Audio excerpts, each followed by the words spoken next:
ECO211 Newsroom, Kuala Lumpur. Assalamualaikum dan jauh daripada Irungan Benego. Good afternoon Malaysia. It's a sunny day, May 26, 2020. This is Nur Aina Syairah Muhammad Abzalizam.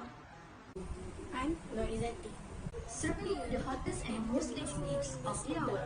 Your news, our business. Oil price crash deepens. Petrol and diesel price continues to dip amidst COVID-19 pandemic. Is it a good or a bad thing? The decline in oil price for now is majorly because of coronavirus pandemic, which is also called as COVID-19. The fall in oil price may be good for consumers, but the impact on the government is opposite, as it will further reduce government revenue since Malaysia is an oil exporter. It is because Malaysia's 2020 budget was framed based on the assumption of oil price of $62 per barrel, so it will put pressure on Malaysia's fiscal capacity. The outbreaks have slowed the economy and reduced transport consumptions. This also reduced demands for oil. According to the analysts, the fall in oil price has had a substantial in the Malaysian economy, with almost of that 40% of it dependence on petroleum products. According to the Treasury of Malaysia, every drop of $1 per barrel worth of oil price will affect 300 million ringgit to the Malaysian economy.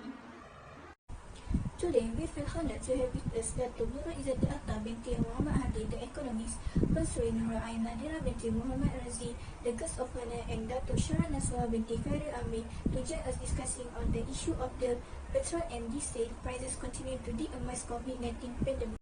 The pump price for petrol and diesels continue to slide during this COVID-19 pandemic. What are the reasons that decline the oil price fall?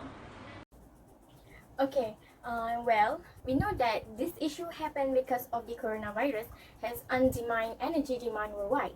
Factories have been idle and thousands of flights around the world were cancelled as the coronavirus outbreak that began in Wuhan, China, became a global pandemic.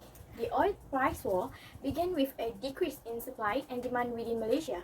The government of Malaysia issued a movement control order that stopped all non-essential public activity, which also imposed several restrictions on air and land travel to fight the COVID-19.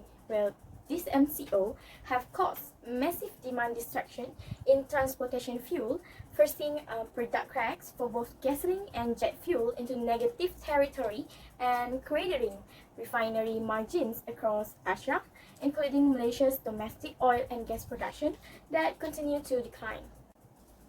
However, the actual factor is because of the oil futures that set the price of oil. A future contract for oil is a binding agreement that gives a buyer the right to buy a barrel of oil at a set price in the future. So, as spelled out in the contract, the buyer and the seller of the oil are required to complete the transaction on the specific date. But for the first time in history, producers were willing to pay traders to take off their hands. Future contracts normally roll over to the next month without much happening, but in this case, traders saw the May contract as a hot potato. Well, of course, no one wanted to be stuck taking delivery of oil when the world is awash in it and the country is in lockdown. So, on March 9, oil markets tumbled after the Organization of the Petroleum Exporting Countries, OPEC, and non-OPEC allies failed on the previous Friday to agree on the quantum of oil production cuts amid the COVID-19 outbreak, as well as on the rolling over of existing oil supply cuts. There must be an effect that will happen or happening because of the issue. Sri Nur Aina Nadira give us a view of positive effect that we, the people and the government, get from the decline of oil price. Based on oil consumer perspective, lower oil price give positive impact to them because lower oil price help to reduce their cost of living. Specifically, it's beneficial to the people who own car and other form of transport reliant on oil. The lower oil price will effectively increase their disposable income and enable them to spend more on other goods or services. Therefore, the fall in oil price will lead to higher consumer spending in the other area of the economy, which also will add to real gross domestic product. Thus, the government has been trying to reduce the subsidy on fuel. Therefore, this is the great opportunity to the government for fuel subsidy reform. drop in oil price will help ease fuel subsidy, which is estimated at around 6 billion ringgit Malaysia.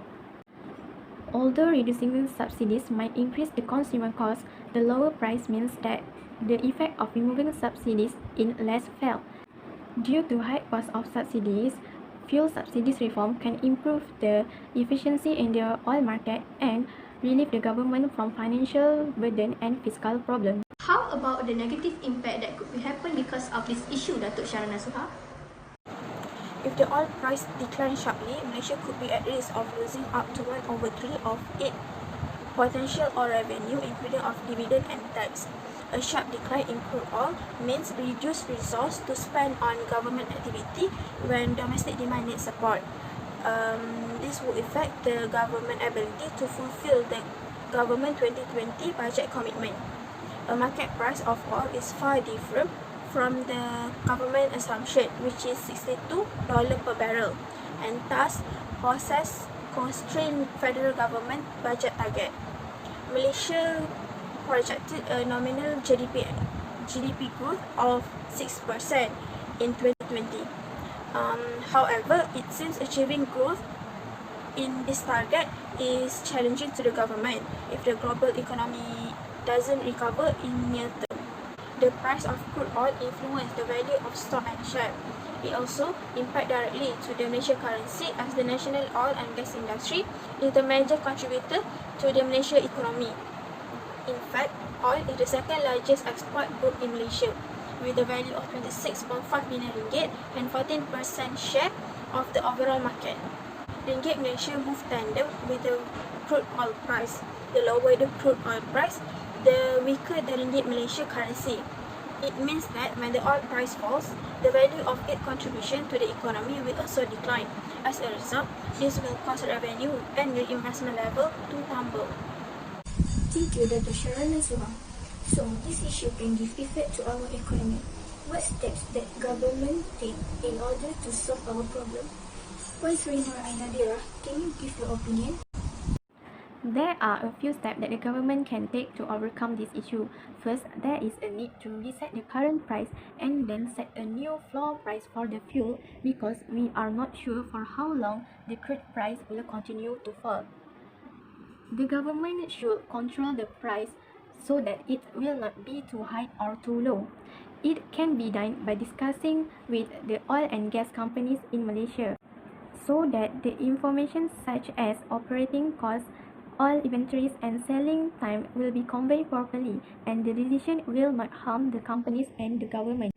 Secondly, we suggest Malaysia government to consider saving oil by increasing its oil reserve, as well as implementing alternative energy sources that will consume less oil like other developed countries. As an energy exporting country, Malaysia's energy industry is crucial to its economy, especially oil and gas industry. Although the gas industry is the largest contributor to government's revenue, the oil industry still provides a significant contribution to the government's economy. What about Datuk Sharana Suha? What do you think? I agree with Puan Sri because, in my opinion, I think Malaysia needs to diversify the economy by investing in various activities and reduce its dependence on oil to generate government revenue. Therefore, in the case of shocks, the entire economy will not suffer. Malaysia is the fourth largest economy in Southeast Asia, and it continues to perform strongly. So, the government should have an efficient tax system to ensure that there is no revenue leaks, especially in the digital economic sector. The country production rate also need to be improved to ensure the production remain optimum even under the low production cost. Thus, cost optimization also need to be comprehensive at all levels, including of supply and demand. Both sides should be careful to avoid wasting resource by reviewing their cost structure. Thank you, Dr. Nurul Izzati Akhtar binti Muhammad Hadi, Puan Sri Nur Ainadira binti Muhammad Razi, Dr. Sharana Suha binti Karen Amrin for the information that you share with us today. That's all for today. Please be careful and obey the restrict movement order. Stay safe. #kita jaga kita.